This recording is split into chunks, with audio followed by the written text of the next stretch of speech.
ونسلم على رسوله الكريم وعلى آله وصحبه أجمعين أما بعد فأعوذ بالله من الشيطان الرجيم بسم الله الرحمن الرحيم وأقم الصلاة طرفي النهار وزلفا من الليل إن الحسنات يذهبن السيئات ذلك ذكرى للذاكرين فاصبر فإن الله لا يضيع أجر المحسنين فلولا كان من القرون من قبلكم أولو بقية ينهون عن الفساد في الأرض إلا قليلا ممن أنجينا منهم واتبع الذين ظلموا ما أترفوا فيه وكانوا مجرمين وما كان ربك ليهلك القرى بظلم وأهلها مصلحون ولو شاء ربك لجعل الناس أمة واحدة ولا يزالون مختلفين فاستقم كما أمرت ومن تاب معك ولا تطغوا إنه بما تعملون بصير۔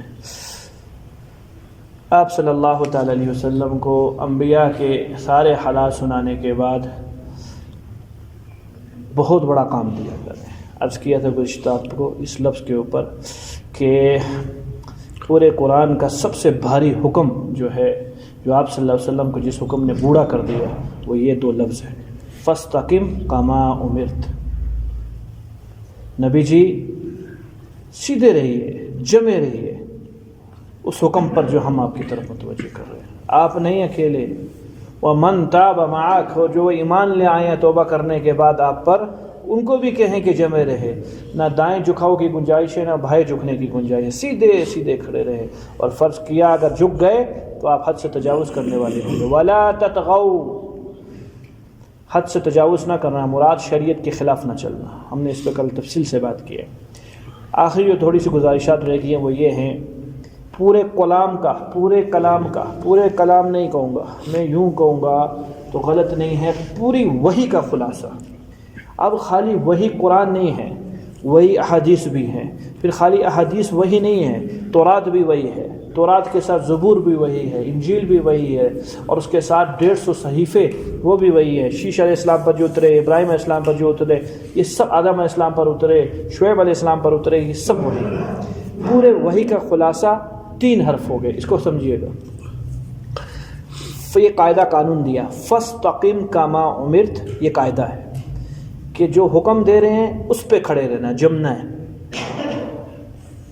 طریقہ بتایا اس قاعدے پہ چلنے کا، وہ 2 چیزیں ہیں، ان دونوں چیزوں سے بچ کے رہنا، استقامت پہ رہو گے۔ جہاں یہ دونوں چیزیں آئیں گی ان میں خوب احتیاط کرنا۔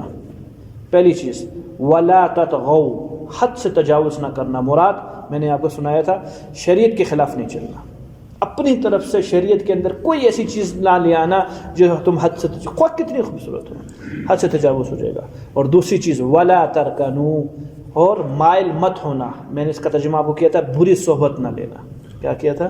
بری صحبت نہ۔ حسن بصری رحمۃ اللہ علیہ کا قول سنایا تھا کہ پورا قرآن 2 لا کے درمیان جمع ہوا ہے، پورا قرآن، اتنا لمبا چوڑا قرآن احکامات سے بھرا ہوا، اس کو 2 لفظوں میں چھپا دیا، ایک لا یہ، ایک لا یہ۔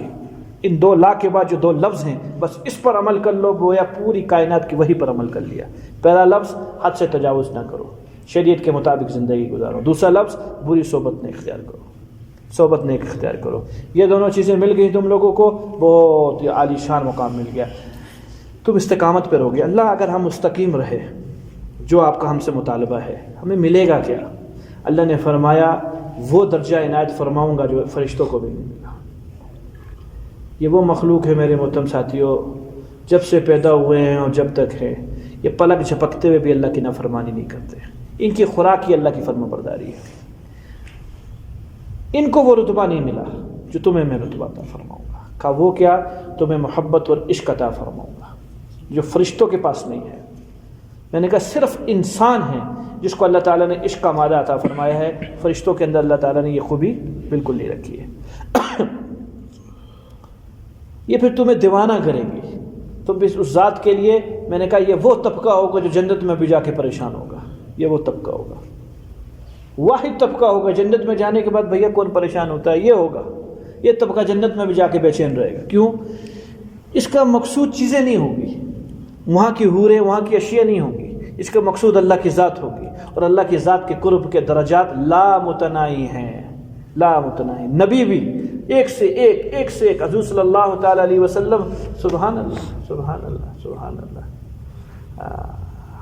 صاحب آئے حضرت وطر کے بعد 2 رکعت نفل بیٹھ کے پڑھنا سنت ہے، اسے کہا ہاں، تو میرا الحمدللہ اہتمام ہے، اللہ نے میرے ذہن میں بات ڈال دی۔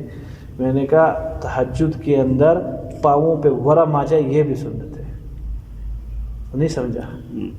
سمجھ میں آئیے، میٹھی میٹھی سنتوں پہ چلتے ہیں۔ حضرت نے کدو کھایا تھا، حضرت نے ڈنڈے بھی کھائے تھے، پتھر بھی کھائے تھے، یہ نہیں کھائے تھے، اپنے رب کے سامنے پاؤں پہ ورم بھی کروائے تھے۔ یہ عشق کرواتا ہے، یہ وہ کام ہے جو حضور صلی اللہ علیہ وسلم کو کتنا بڑا رتبہ مل گیا، پوری انسانیت بھی دیکھے تو نظر نہ آوے، اتنا بڑا رتبہ مل گیا محبت کا۔ لیکن نہیں، برقرار تھوڑی ہے اس پہ آپ وسلم، قائم تھوڑی ہے، مطمئن تھوڑی ہے، نہ اس سے آگے نکلوں، اس سے آگے نکلوں، اس سے آگے نکلوں، کہ خوش کر دی اللہ کے ربی، اللہ رب العزت نے آپ صلی اللہ علیہ وسلم کو جاؤ مقام محمود دوں گا، بس اس سے اوپر کا کوئی درجہ نہیں ہے، اور صرف یہ آپ ہی پہنچ سکتے ہیں۔ بشر پیچھے رہ جاتا ہے، بشر کیا پیچھے رہ جاتا ہے؟ نور پیچھے رہ جاتا ہے، نور تو سدرۃ المنتہا نہیں کراس کر سکا، بشر ہے جو پہنچ گیا وہاں تک۔ خیر جی، تو اللہ تعالیٰ میرے بھائیو استقامت کے بعد 2 چیزیں عطا فرمائیں گے، ایک محبت عطا فرمائیں گے اور ایک عشق عطا فرمائیں گے۔ آپ اس کو سمجھیے گا، اس پر میں نے بات ختم کی تھی۔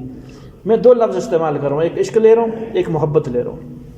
کیا یہ دونوں لفظ ایک ہیں یا یہ الگ ہیں؟ بھیا ان دونوں میں اتنا تفاوت ہے جتنا زمین اور آسمان میں تفاوت ہے، جتنا کالے اور گولے میں فرق ہے نا اتنا ہے، پانی اور دودھ میں جتنا فرق ہے اتنا ہے عشق میں اور محبت میں۔ سنیے، محبت اس سے ہوتی ہے جو محسن ہو، اس نے اس پر احسان کیا، اس سے محبت ہو جاتی ہے۔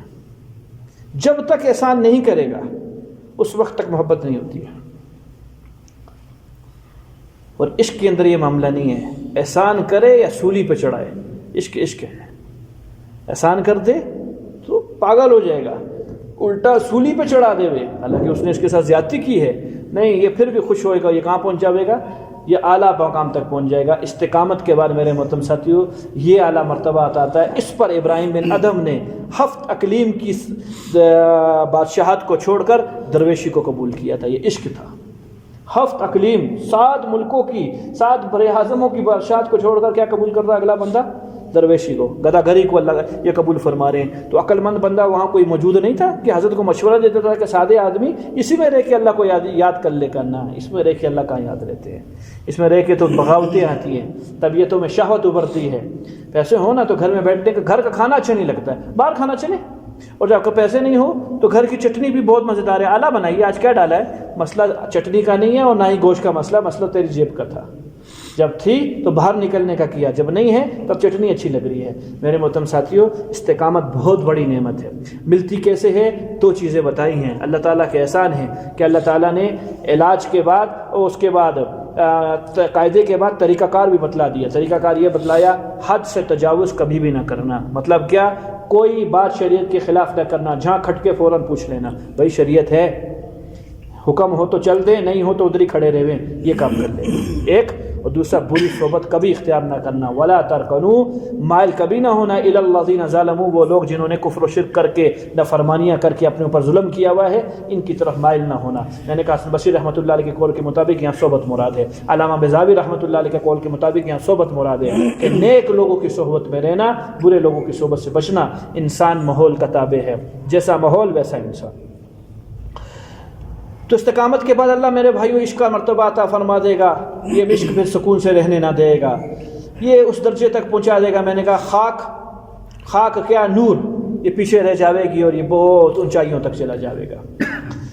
اویس کرنی رحمۃ اللہ علیہ دنیا کے اندر سب سے پہلے تابعی ہیں جو اللہ رب العزت نے ان کو یہ محبت کا، آپ صلی اللہ علیہ وسلم کا ایک ادنا رتبہ دیا، صحابہ کو ان سے اونچا رتبہ دیا، تابعی تھے نا، اپنے منصب کے مطابق دیا۔ ادنا رتبہ کیسا تھا؟ اونچا تو چھوڑو، صحابہ کو کتنا عشق تھا وہ تو چھوڑو، ادنا رتبہ اس شخص کا کتنا تھا؟ اپنے لحاظ سے تو بہت بڑا تھا، ہمارے لحاظ سے تو خیر بہت ہی زیادہ بڑا تھا، صحابہ کے لحاظ سے میں جو ادنی کی بات کر رہا ہوں وہ صحابہ کے معیار پہ کہہ رہا ہوں، یہ صحابہ کے لحاظ سے ادنا رتبہ ملا۔ روزانہ اماں کے پاس آتے، سارا دن اونٹ چرایا کرتے، اور رات کے وقت کے اندر جب اماں کے پاس آتے تو اماں سے روزانہ اجازت مانگتے، حضرت اماں اجازت ہو تو حضرت کو جا کے دیکھاؤں، انہی کا زمانہ ہے، زمانہ دوسرا نہیں ہے، وہی دور ہے، صحابہ کو دور ہے۔ حضرت عمر رضی اللہ عنہ کی ملاقات ثابت ہے بیعت کرنی سے، حضرت علی رضی اللہ عنہ کی ملاقات ثابت ہے بیعت کرنی سے عرفات کے میدان کے اندر، آپ صلی اللہ علیہ وسلم کی وصال کے بعد۔ اماں کہتی نہ نہ نہ نہ، بس ماں کی اس بات پر نبی کو دیکھنے نہیں جا رہے۔ اللہ ہمیں اپنے ماں باپ کی اتباع کی توفیق دے، جن کے زندہ ہیں ان کو فرمانبرداری کی توفیق دے، جن کے فوت ہو چکے اللہ ان کے درجات بلند فرمائے۔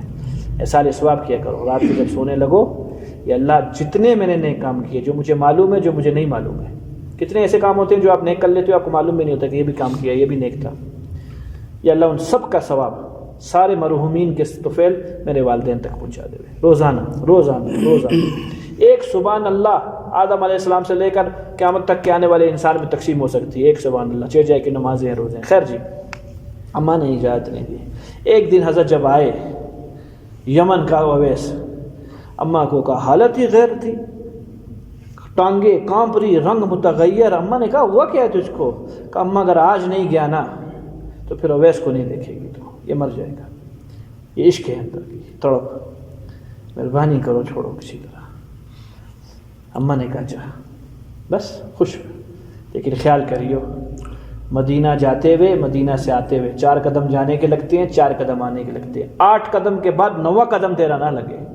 مراد یہ تھی جانا ہے، ملاقات ہوگی، ٹھیک نہیں ہوئی تو واپسی، یہ مطلب نہیں کہ 4 قدم میں مدینہ پار کر لے گا، بس پہنچو اور آؤ فوراً، رونا نہیں ہے ادھر۔ اماں کسی مصلحت سے کہتی تھی، ابھی اللہ جانے اماں کی کیا مصلحت تھی، کیوں نہیں رہنے دیتی تھی۔ دراصل اماں اپاہج تھی، اماں معذور تھی، بیٹے ہی کی خدمت کا سہارا تھا۔ اویس کرنی رحمۃ اللہ علیہ نے وہی کھانے پینے کی جو ترتیب والدہ کی ساری بنا کر خوشی سے کپڑے پہنے اور نکلے۔ کپڑا کیا تھا بھیا؟ یہ 50 کلو کی گوشت آٹے کی بوری دیکھی ہے آپ نے، خاکی کلر کی، کیا کہتے ہیں اس کو؟ کس کی بوری ہوتی ہے؟ آٹے کی تو ہوتی ہے، بنی ہوئی کس چیز کی ہوتی ہے؟ ٹاٹ۔ ٹاٹ اصل میں وہ ٹاٹ نہیں، اصل میں وہ رسی کے وہ بنے ہوتے ہیں، اس کو محاورے میں ٹاٹ بول دیتے ہیں۔ اسی کلر کا کپڑا، یہی چیز بوری والا، یہ زیب تن فرمایا۔ یہ حضرت کے پاس سب سے اعلیٰ سوٹ تھا۔ اور نکلے تو رستے میں قافلہ ملا، کہاں کو؟ کہا مدینہ جا رہے۔ سبحان اللہ، میرا ساتھ تو کام بن گیا، آپ کے ساتھ ہوتا ہوا چلوں گا۔ رات کو ہم قافلے والوں نے پڑاؤ ڈالا، عاشق سوتا کدھر ہے، کوئی چیز سونے کا دے گی، تم ٹھہرے رہو، ہم گئے، یہ نکل گئے، تم رہو۔ پیدل ہے جی، یمن سے مدینہ پیدل بندہ آتا ہے، چلتے رہے چلتے رہے چلتے رہے چلتے رہے، اور وہ مدینہ منورہ جب آپ پہنچیں گے تو قرب کے اندر جاتے ساتھ ہی آپ کو سبز درخت نشانیاں بتا دیں گے کہ مدینہ قریب آ چکا ہے۔ تو مدینہ جب تشریف لائے تو وہاں کی سب سے پہلے آتے ساتھ قدموں کی مٹی کو چومنے لگ گئے کہ یہ میرے نبی صلی اللہ علیہ وسلم کی خاک ہے جو حضرت کے قدم مبارک یہاں لگے ہیں۔ بچے ملے، ان کو چوم رہے، تم کتنے خوش نصیب ہو، تم وہاں سانس لیتے ہو جہاں حضور صلی اللہ علیہ وسلم سانس لیتے ہیں۔ چلتے چلتے حضرت والا کے گھر کا پتہ کراتے رہے، آخر حضور صلی اللہ علیہ وسلم کے گھر پر پہنچے۔ اویس کرنی مدینہ داخل ہو رہے ہیں، حضور صلی اللہ علیہ وسلم گھر سے تشریف لے کے جا رہے ہیں، اور جاتے ہوئے اماں عائشہ سے ایک بات فرما گئے، عائشہ کوئی آئے گا ملنے کے لیے، کوئی ملنے آئے گا، جانے نہ دینا، مسجد نبی کے اندر بٹھا دینا، اور میں کسی کام سے جا رہا ہوں، میں آؤں گا۔ یہ روایت حلیت الاولیاء کی۔ یہ کہہ کر حضور صلی اللہ علیہ وسلم کام سے تشریف لے گئے باہر۔ اویس کرنی رحمۃ اللہ علیہ پہنچتے پہنچتے پہنچتے گھر پر دروازہ کھٹکا، اماں نے کہا کون؟ خاموش۔ دوبارہ کھٹکا، پھر اماں نے کہا کون؟ خاموش۔ 6 بار اماں نے کہا کیوں آل رسول کو پریشان کرتا ہے؟ میرے جو لفظ سنا ہے، کیا کہا ہے؟ آل رسول۔ آل رسول کو میں حلیت الاولیاء کی عبادت سکھا سکتا ہوں، اماں عائشہ کا قول، آل رسول کو کیوں پریشان کرتا ہے؟ کہا اماں عائشہ آل رسول نہیں ہے۔ سبحان اللہ، ایک بیوی ہے، ایک بیوی نہیں ہے، ایک بیٹی ہے، 3 بیٹیاں نہیں ہیں، ایک دماد ہے، 2 دماد نہیں ہیں، ایک سسر ہے، 2 سسر نہیں ہیں۔ واہ واہ واہ، کیا مذہب ہے! مذہب ہے کھچڑی ہے، بکواسات ہے، سب سے غلیظ مذہب ہے پورے کائنات کا۔ بڑی ذمہ دار جگہ کے اوپر بات کر رہا ہوں۔ خیر، 6 بار دروازہ کھٹکا، اماں نے کہا آل رسول کو کیوں پریشان کر رہے ہیں؟ کون ہے بھائی میں بندہ جو آگے سے بولتا کیوں نہیں ہے؟ او ہو، مری ہوئی آواز نکلی، اماں یہی تو سوچ رہا ہوں کہ تعارف کیا کرواؤں کہ میں کون ہوں، کچھ ہوں تو بتاؤں نا کہ میں وہ ہوں۔ بندہ ہوتا ہے تعارف کرواتا ہے، کہا میں کون ہوں، میرے کو پتہ ہی نہیں ہے میں کون ہوں، میں یہ سوچ رہا ہوں میں ہوں کون، میں وہ تعارف کرواؤں۔ ہاں حضرت کا ایک ادنا غلام ہوں، اویس نام ہے میرا، حضرت سے ملاقات کرنی ہے، بڑے دور سے آئے ہوں یمن سے، حضرت کو بلا دے۔ اماں نے کہا حضرت تو گھر میں نہیں ہے۔ ہوئے ہوئے ہوئے، میرے لیے بڑی آسان بات، آپ کے لیے بڑی آسان بات، بے ہوش ختم۔ کئی دیر بعد ہوش آئی، پھر دروازہ کھٹکا۔ اماں فرماتی ہے میں دیوار کے ساتھ کھڑے رہی، یا اللہ اس کو ہوش دے دے، یا اللہ اس کو ہوش آئی۔ پھر کہا اماں حضرت کو بلا دے، حضرت تو گھر پہ نہیں ہے، پھر بھی ہو 3 دفعہ بندہ بے ہوش ہوا۔ آخر چوتھی دفعہ کہا میرے پاس وقت بہت تھوڑا ہے، کہا نا جانا نہیں ہے۔ حضرت نے فرمایا کہ مسجد النبی میں بیٹھاؤ تو آپ بیٹھو، میں کھانا پہنچاتی ہوں، حضرت آئیں گے ملاقات کریں گے آپ سے۔ کہا میری ماں کا حکم ہے کہ دیر نہیں لگانا ہے، لہٰذا مجھے بہت جلدی ہے، اتنا کام کر دو آپ پردے میں ہو جاؤ، میں اپنے نبی کے در و دیوار دیکھنا چاہتا ہوں۔ اماں فرماتی ہیں میں سائڈ پر ہو گئی، اویس کرنی رحمۃ اللہ علیہ گھر کے اندر داخل ہوئے۔ سبحان اللہ کا، میں نے اس بندے کو دیکھا، اب یہاں سے اماں کی روایت ہے، میں نے اس آدمی کو دیکھا، میں اس کی بزرگی کو دیکھ کے رش کھا گئی۔ اماں عائشہ فرما رہی ہے اس کے دیوانہ پن کو دیکھ کے رش کھا گئی۔ اس نے ٹاٹ کا لباس پہنا ہوا اور پیدل چلنے کی وجہ سے ننگے پاؤں یمن سے مدینہ آیا ہے، اس کے پاؤں میں چھالے پڑے ہوئے اتنے موٹے موٹے، اور وہ ان چھالوں کے ساتھ آیا نبی کے گھر پر۔ برتن چومتا ہے، کبھی دیواریں چومتا ہے، کبھی دروازے چومتا ہے، کبھی پردے چومتا ہے، کبھی کیا چومتا ہے، غرض یہ کہ کائنات ہر چیز چوم لی۔ اور آخر کے اندر کچھ عربی کے اشعار پڑے، خیر اس میں تو ہمارا وقت لگ جائے گا، جس کا مفہوم تھوڑا بہت یہ تھا کہ اے اللہ کل قیامت کے دن جب تو اپنے غلاموں کی، اپنے نبی کے غلاموں کی گنتی کر رہا ہوگا، یا اللہ اس کو یاد رکھیو۔ یہ کہ اویس کرنی رحمۃ اللہ علیہ روتے ہوئے نکل کے مدینہ سے باہر، زیارت نہیں ہو سکی، یہ گئے، اب صلی اللہ علیہ وسلم نے تشریف لے آئے۔ عائشہ کوئی آیا تھا، کہا یا رسول اللہ اویس آیا تھا، کوئی کہاں کو گیا، کہا باہر نکلا ہے۔ بندے بھیجے آپ صلی اللہ علیہ وسلم نے، دیکھو اگر ملاقات ہو تو مدینہ نبی، مسجد نبی دوبارہ بھیجو، جانے نہ دینا۔ جب تک یہ بندے تلاش میں پہنچتے ہیں وہ مدینہ کے حدود پار۔ اماں سے ملاقات ہوئی، سفر طے ہوا، دیکھ آیا، بے ہوش ہو گئے، پھر ہوش آئی، دیکھ آیا، نہیں ملاقات ہوئی، پتہ نہیں کس گناہ کی بدولت اپنے نبی کو نہیں دیکھنے دی اللہ نے، نہیں ملاقات ہوئی۔ اماں نے کہا نہ رو نہ رو، سارا جگ محمد رسول اللہ صلی اللہ علیہ وسلم کے گیت گائے گا، اور محمد رسول اللہ تیرے گیت گائے گا، تو فکر نہ کر، تیری ماں کی دعا ہے۔ اور یہ گیت گائے حضرت صلی اللہ علیہ وسلم نے، ماں کی دعا قبول ہوئی۔ فرمایا ایک میرا عاشق ہے، صحابہ کو کہا یمن کے اندر رہتا ہے، برس کے مطابق، برس کا ایک درم کے مطابق ہاتھ پہ اس کے وہ ہے نشان ہے، یہ علامت ہے اس کی، اور یوں ہے اور یوں ہے اور یوں ہے۔ حضرت صلی اللہ علیہ وسلم نے وہ صفات مناقب بیان کیے۔ صحابہ نے کہا یا رسول اللہ اتنا بڑا عاشق ہے تو آتا کیوں نہیں ہے مجلس کے اندر؟ اس کے پاس عذر ہے، جس کے پاس نہیں آتا۔ میں تمہیں کہتا ہوں اگر میرے بعد تمہیں اس سے ملاقات ہو تو تم لوگ اس سے اپنے لیے دعا کروانا، رحمت کے لیے، مغفرت کے لیے۔ عمر رضی اللہ عنہ فرماتے ہیں عرفات کے میدان میں ہم نے اویس کرنی رحمۃ اللہ علیہ کو دیکھا۔ علی فرماتے ہیں ہم نے عرفات کے میدان میں درخت کے پیچھے کھڑے نماز پڑھ رہے تھے، ہم دونوں پہنچ گئے، عمر اور حضرت علی رضی اللہ عنہ۔ ہم نے کہا ہاتھ اٹھا اور دعا کر، نہ کرتے تھے، آخر مجبور ہوئے اور کروائی دعا اور کی دعا۔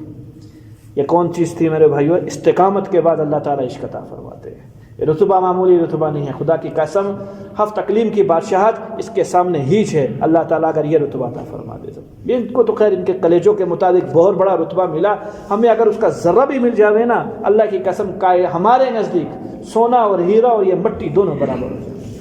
نہ غم میں غمی ہوں گے، غمگین ہوں گے، نہ خوشی میں خوشی آئے گی۔ مال آوے گا کوئی مسئلہ نہیں، مال جاوے گا اس سے زیادہ کوئی مسئلہ نہیں۔ اللہ یہ نعمت عطا فرمائیں گے۔ کام بہت آسان ہے، کیا حدود سے آگے تجاوز نہ کرو، بری صحبت اختیار نہ کرو، اللہ استقامت عطا فرما دیں گے۔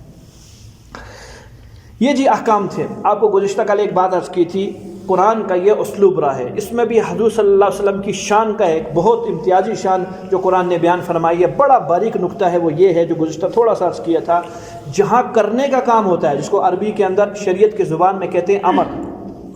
جب امر کا حکم آتا ہے یعنی یہ کرو، اس کو امر کہتے ہیں، نہیں کرو، جب حکم کرنے کا آتا ہے تو مخاطب کرتے ہیں اللہ سیدھا براہ راست آپ صلی اللہ علیہ وسلم کو، فاستقیم، نبی جی آپ، آگے آ رہا ہے نماز کا، واقیم الصلاۃ، نبی جی آپ نماز کو قائم کیجئے. اور جہاں آتا ہے نفی کا کہ نہیں کرو، وہاں نبی علیہ السلام نہیں لیتے مراد، نبی اسلام کو نہیں کہتے، وہاں صحابہ کو کہتے ہیں. آیا لا تطغوا، جمع کر صیغہ استعمال کیا، حد سے تجاوز نہیں کرنا. لا ترکنوا، بری صحبت اختیار نہ کرنا. مطلب کیا ہوا؟ ہمارا نبی ایسا ہے کہ زمانہ جہالت کے اندر بھی، جس ٹائم کے اوپر کفر ہی کفر تھا دنیا میں، ہمارا نبی اس ٹائم پہ بھی معصوم تھا، غلط جگہوں پہ نہ جا سکا. چاہے جائے کہ نبی بننے کے بعد جگہ امکان ہی نہیں ہے، لہذا بولنے کی ضرورت ہی نہیں ہے، یہ نبی کی شان ہے. اگلا حکم دیا جا رہا ہے آپ صلی اللہ علیہ وسلم کو، واقیم الصلاۃ. یہ ہے جی نماز کی فرضیت. 5 نمازیں ثابت ہو رہی ہیں اس جگہ سے. سنیے گا، واقیم الصلاۃ، نبی جی نماز کا اہتمام کیجیے گا.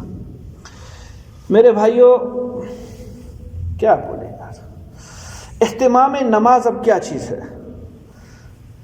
11 چیزیں ہیں جو اس کے اندر شامل ہیں، تب یہ اہتمام نماز ہوئے گا. 11 میں سے جتنی کمی ہوتی جاوے گی اتنی نماز کم ہوتی چلی جائے گی، کمزور ہوتی جائے. ایک وقت ایسا آئے گا یہ نماز پہنچے گی اوپر لیکن بے روح ہوگی. وہ پرندہ جس کے پر نہ ہو اڑے گا نہیں اڑے گا. یہ نماز بے روح ہوگی. یوں کا مطلب کیا؟ جس روح کی وجہ سے اس نے پرواز کرنی تھی اوپر، یہ پرواز نہ کر سکے گی، یہ یہیں گئی دیواروں سے ٹکرے کھا کے ادھر ہی گر جائے گی، ختم ہو جائے گی. نمبر 1، مداومت کے ساتھ، ہمیشگی کے ساتھ نماز کو پڑھنا. یہ 11 اہتمام میں پیاری چیز آگے. کبھی بھی نماز کو اپنی سستی کی وجہ سے قضا نہیں کرنا. نمبر 2، استنجے کی سنتوں سے لے کر نماز کی سلام تک کی سنتوں کو ایک ایک کو ادا کرنا.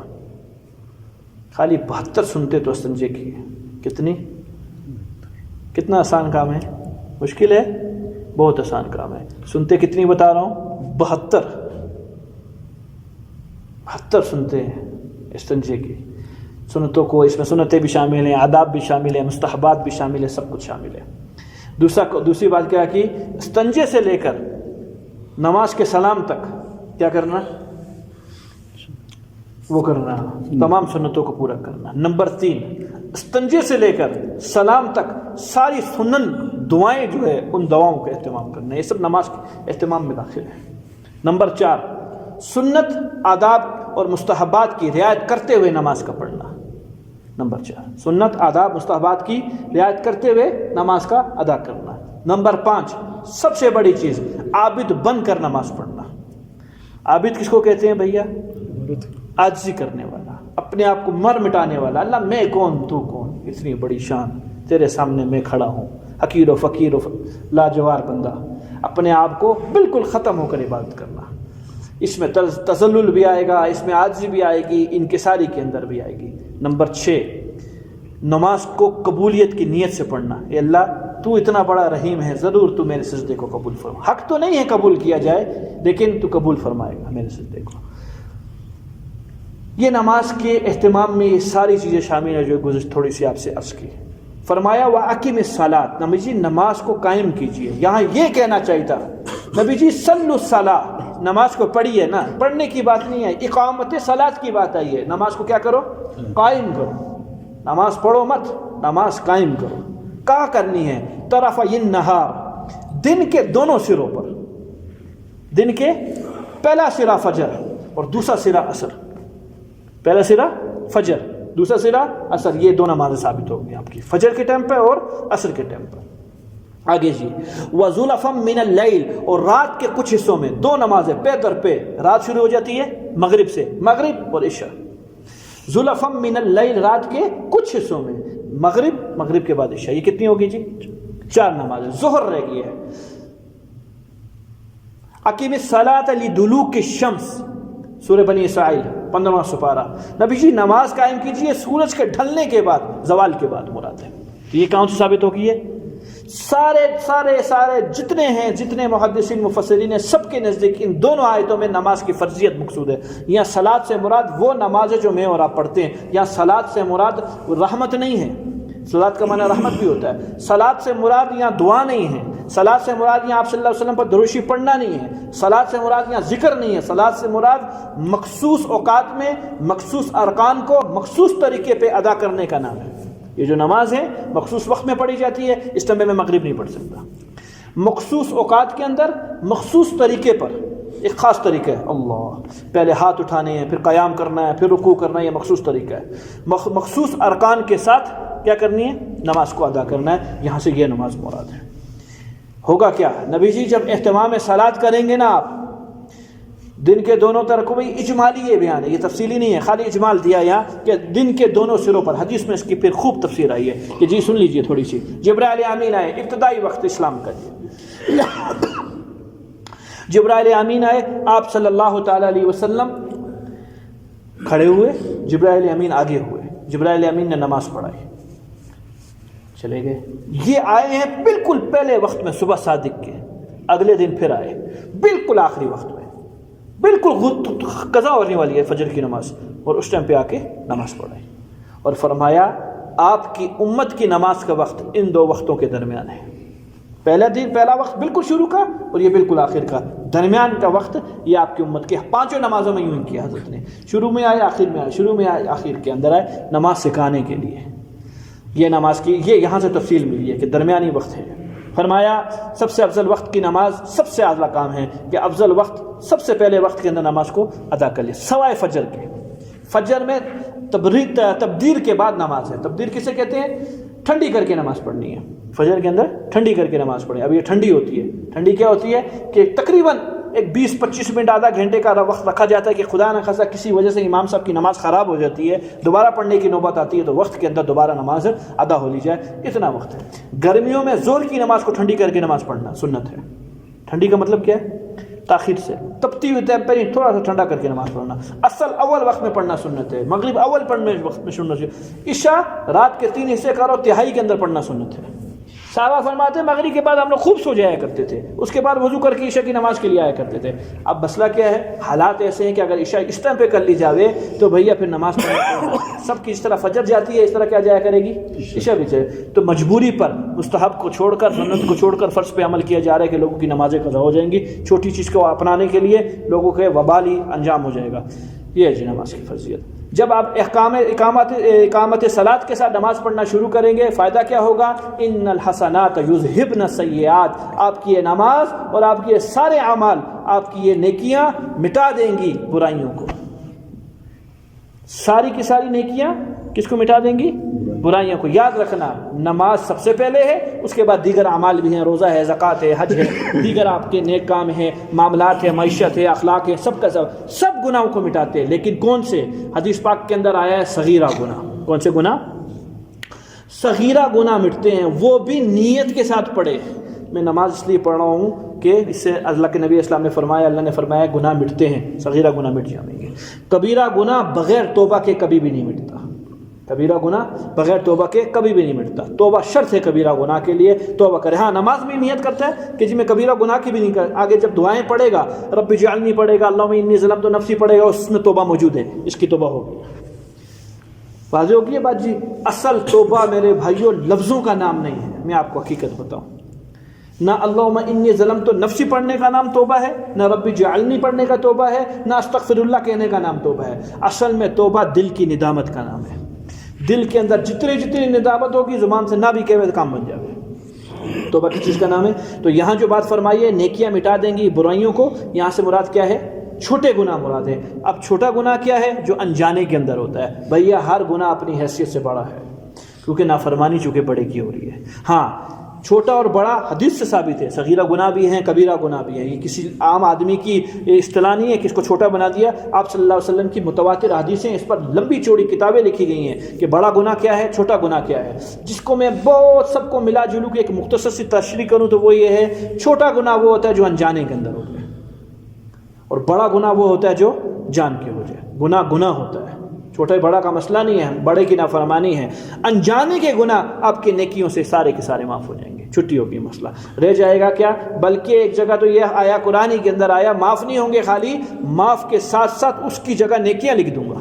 جتنے گناہ کیے تھے چھٹی، ان کی جگہ کیا ہو گیا؟ نیکیاں لکھ دی گئی۔ یہ ہے انجانے کے گناہ۔